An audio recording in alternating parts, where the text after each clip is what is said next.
ఇలాంటి మరిన్ని వీడియోల కోసం మా ఛానల్ని లైక్ చేయండి. పవన్ కళ్యాణ్ కన్ఫర్మ్. ఎందుకని భీమవరం గాజువాకలో గెలిచిన ఓడిపోయినోడు మళ్ళీ ఎక్కడ గెలుతాడు? కంపల్సరీ గెలుస్తాడు. ఎందుకని అంటారు? ఆడవ మీద అక్కడున్న యాట్ అంతే అలాగే ఉంటుంది. వంగా గీత మీద గెలుస్తాడు. కంపల్సరీ సిట్టింగ్ ఎమ్మెల్యే కంపల్సరీ 100% 100% గెలుస్తుంది. కొంతమంది మంత్రులు ఏమంటున్నారంటే భీమవరం గాజువాకలో ఓడిపోయినోడు పిఠాపురం పోయింది, ఇప్పుడు ఆడ కూడా భారీ మెజార్టీ ఓడిస్తాం మేము ఖచ్చితంగా అని ప్రత్యేక డబ్బులు కూడా విపరీతం పెడుతున్నారు. పెట్టుకొని ఓటుకి 30 నుంచి 40 వరకు ఇస్తా ఉంటున్నారు. 40 కాదు 50 ఇచ్చినా కూడా కన్ఫర్మ్ పవన్ కళ్యాణ్ గెలుతారు. పవన్ కళ్యాణ్ గెలుతారు. ఎంత మెజార్టీ రావచ్చు పిఠాపురంలో? పిఠాపురంలో ఎంత మెజార్టీ రావచ్చు పవన్ కళ్యాణ్ గారికి? 60-70 రావచ్చు. 60-70 వస్తాయంటారు ఖచ్చితంగా. ఈసారి అసెంబ్లీకి పోవడం గ్యారెంటీ? అసెంబ్లీకి మాత్రం కన్ఫర్మ్. ఆయనతో పాటు 21 సీట్లు పోటీ చేస్తున్నారు. ఎన్ని రావచ్చు అంటారు? ఎవరికి? పవన్ కళ్యాణ్ గారికి 21 సీట్లు పోటీ చేస్తుండో ఎన్ని సీట్లు గెలవచ్చు?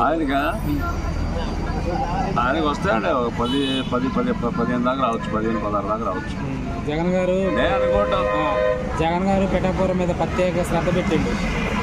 జగన్మోహన్ రెడ్డి పిఠాపురం మీద ప్రత్యేక శ్రద్ధ పెట్టిండు, ఓడించాడు ఖచ్చితంగా. ఎందుకంటే ఈ కూటమి ఏర్పడటానికి ముఖ్య కారణం పవన్ కళ్యాణ్ గారిని గెలవకుండా చేయాలని మెయిన్ ఉద్దేశం బాగా పెట్టాడు.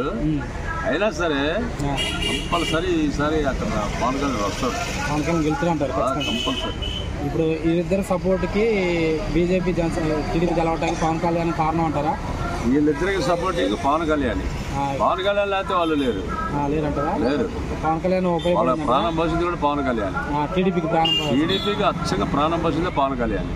ఎందుకని జైల్లో ఉన్నప్పుడు జైల్లో ఉన్నప్పుడు పోసాడు. తర్వాత నెక్స్ట్ వీక్ పవన్ కళ్యాణ్ దాంట్లో కలవకపోతే అసలు ఓటే లేదు టీడీపీ.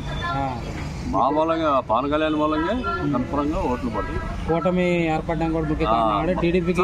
మొత్తం మెయిన్ కారణం పవన్ కళ్యాణ్. టీడీపీకి సపోర్ట్ కూడా ప్రాణం పోసింది కూడా ఆయన. బీజేపీకి ఈ రెండు పార్టీలకి ప్రాణం పోసింది కూడా పవన్ కళ్యాణ్. ఈసారి పిఠాపురంలో జగన్మోహన్ రెడ్డి ఎన్ని విజయం చేసినా సరే గెలుపు ఆయనదే అంటారు. ఆయనదే కంపల్సరీ గెలుస్తారు.